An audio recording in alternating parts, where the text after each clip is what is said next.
Ito po, congratulations po sa lahat ng graduates natin. Siyempre, congratulations din sa mga magulang na graduate na rin Yun. sa pagpapaaral sa kanilang mga anak. Gaya na lang itong viral post ng isang magulang na kahit hindi nakapagtapos ay nakapagpatapos ng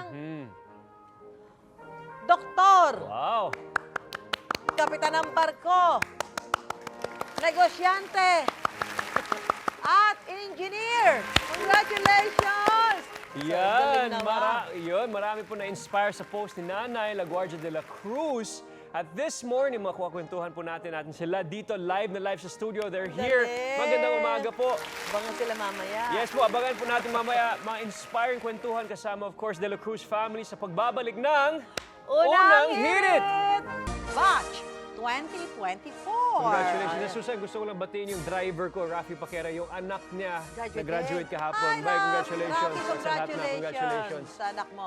Ang sarap sa pakiramdam na graduate na. Alam mo yan, Mateo. Last year, Yes, nag-graduate actually, ka rin, di ba? Ayan, andiyan, pakita natin. Ayun, si Mateo. Shout out dyan sa eskwelahan ko, Cebu. USJR San Jose Recoletos, no? Actually, Kailan yan? Yung graduation picture mo na yan? Last year ba yan? Ano ka ba Last- dyan? oo. Nag-deliver ka ng valedictory address? sana nga gusto kong sabihin oo, pero address lang yan, hindi valedictorian. At tapos, Nabigyan tayo ng speech dyan. Alam mo, Tita Susan, kasi yung kwento ko, nag-aaral kasi ako ng 2 years sa Amerika. Long time, many years ago. And then yung pangarap talaga ng mga magulang ko na sana makatapos matapos ka. mo tong makuha mo yung diploma. Ako naman sabi ko, hindi ko na kailangan yan. Wala na, okay yes, na. But you know, I think it's every parent's dream na may talagang Totoo. may diploma ang mga anak nila. At marami po tayong mga inspiring stories, especially today, na isang magandang kwento na talagang nagtrabaho ang pamilya para talagang matapos ang kanilang mga anak. ikaw si Mateo is a very good example kasi pwede ka na hindi magtapos eh. Hindi naman, iba added factor Pero talaga. inano mo pa rin. Yeah. Tinupad mo pa rin yung gusto ng magulang. Yeah. And of course, alam ko, gusto mo rin naman. Yeah, sabi talaga. ko nga sa mama ko, this is her Christmas gift, birthday gift, and Wow. everything. Appreciation. Lahat But na. more than that, Tita Susan, education is very, very Of important. course. Yun Kahit nga, ano man- mapapamana daw na hindi makukuha ng kahit sino sa inyong mga anak. Opo, kahit ano man yan, keep an open mind, keep learning all the time. Yes, oo. At Tita Susan, Yes. dahil graduation season ngayon, iba't iba mga inspiring stories ang ating nababasa, gaya nitong napaka-inspiring story, of course, kay Nanay Leguardia de la Cruz. Leguardia de la Panoorin po natin to. Panoorin, ayan. Ayan. Marami mga netizens ang talaga natuwa sa post ni Nanay Leguardia dahil hindi man daw sila nakapagtapos ng kanyang asawa na si Tatay Apolinario. Ang mahalaga po, nakapagtapos naman daw na sila ng kanyang 4 na anak. And look at that, iba't ganyan. ibang profession po. Oo. At ngayong umaga, si Nanay Leguarda at Tatay Apolinario deserve makapagmarcha dahil sa kanilang sipag at tiyaga. Ang ating graduates of the day, Nanay Leguarda de la Cruz at Tatay Apolinario de la Cruz. Nay, magandang umaga. Pasok po. Pasok po. Good morning po, Nay. Yan, Nay. Magandang umaga. Para sa inyo po, Nay. Congratulations po, Nay. Nay, para sa inyo to. Para sa inyo po ang Tay, inyong... congratulations, sir. Nay, Para sa inyo po. At Yan. may special ribbon of Of appreciation course, din kami. Siyempre, pagkilala natin sa kanila, Mateo. At siyempre, Mateo, bukod kay Nanay Leguarda, Tatay Apolinario, kasama din nila. Yes, kasama of course their very, very beautiful dalawang anak na isang doktora po. Doktor. Oo, Aprilyn de la Cruz and of course one business owner na si Nori Lynn de la Cruz. Magandang umaga, pasok po. Good morning, Please come sit. nakakatuwa naman. Naku, tayo talaga hong saludo kami sa inyo. So, 4 ma'am, na anak nyo na pagtapos nyo at may isa pa kayong nasa kolehiyo, di ba? Paano nyo po nagawa yung Mateo? Pero 4 na anak Galing, na nila. galing. Nag-helmet pala talaga kayo. Pwede yung tanggalin, ma'am, Bakit gusto niyo. kasi engineer siya. Anong engineer? Civil. Civil engineer. Paggawa tayo. Galing, galing. Oh, tita, susunod marami itong mga ano. Oo.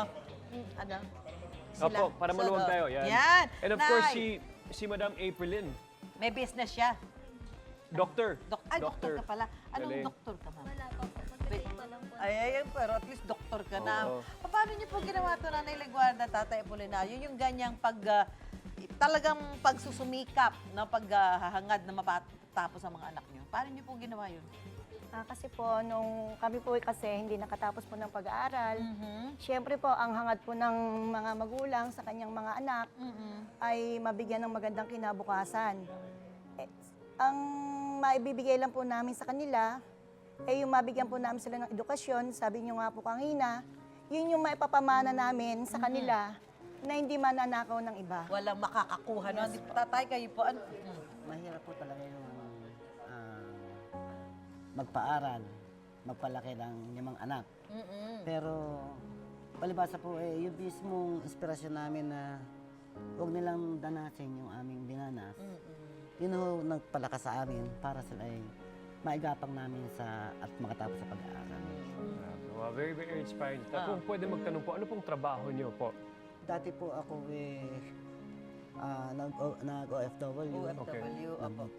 nag-driver, ganun. Nag-golf po ang naging trabaho ko. So, nag-OFW kayo, tapos nag-driver kayo. Ano po, bus, jeep? Yung FX. Yung FX, nagsiservice kayo. Kayo na, may trabaho, nagtatrabaho din kayo? Opo, marami po akong trabahong... Pinasukan? Opo. Natuto po kaming, kasi po sa bukid, natuto po kaming magtanim, gumapas.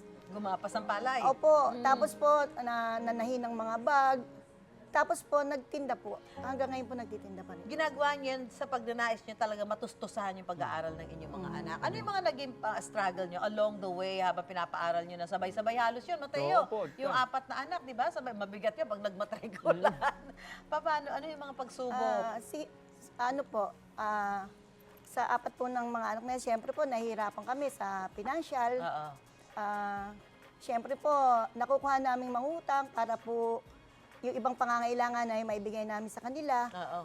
At hindi po namin sila naaalagaan na mabuti kasi po madaling araw, aalis ka na, magtatrabaho ka na. Sila po mismo yung gumagawa ng aming dapat gawin. Sila po mismo ang naghahanda ng pagkain nila. Sila po ang nag-aasikaso sa sarili nila. Napaka-responsible. Galing. Very inspiring. At Naitay, no, ngayon 4 out of 5 graduates na po. Anong pakiramdam niyo po? Siyempre po, napakasaya. Oo. Minsan po, naiiyak po kami kasi po, yung hindi po namin inaasahan na nangyari sa buhay po namin na makapagtapos ng mga anak. Oo. Talagang nakakaiyak yung mga ganyan. Si Aprilyn, saka si Eliza, may mensahe ba kayo kay nanay at kay tatay? Siyempre po una, thankful kami kasi sila yung unang naniwala sa amin. Nung nangarap kami, sinuportahan po nila kami. At kung ano man yung ano kami ngayon, ay yun ay dahil sa kanila po. Ginapang, Opo. talagang literal na. Tanong, sino nagpili sa mga course at career direction? Sila din o kayo-kayo na? Kami po. Kayo, Wow, yung gusto nyo. Galing. So ano masasabi nyo sa inyong mga magulang? May mga mensahe ba kayo? Ako po, syempre, nagpapasalamat po ako kasi po, sila nanay at tatay po nun, halos hindi po namin sila makita sa bahay. Sino ba ang eldest? Kuya. Kuya nyo. Hindi po namin sila makita sa bahay kasi po alis sila madaling araw, uwi po sila. Sabi lang. Halos minsan po, tulog na po kami. Kasi tatay po, bago siya umalis noon, mag-init siya ng tubig. Madaling araw po yun, paparikit na po siya. Ng apoy. Opo, kasi nga po, di kahoy lang po Kahoy kami. yung Tapos, kumbaga po, sobra yung pasasalamat namin sa kanila kasi po, kundi dahil sa kanila, Sakripisyo. sa kanilang sakripisyo, wala po kami ngayon sa sitwasyon po namin ngayon na, kumbaga po, medyo nag-ano na po kami, kumbaga medyo nakaahon na po kami sa kahirapan. Oo.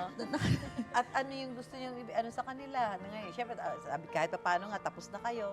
Anong gusto nyo sabihin sa kanila sa ginawa nilang pagsasakripisyo para sa inyo?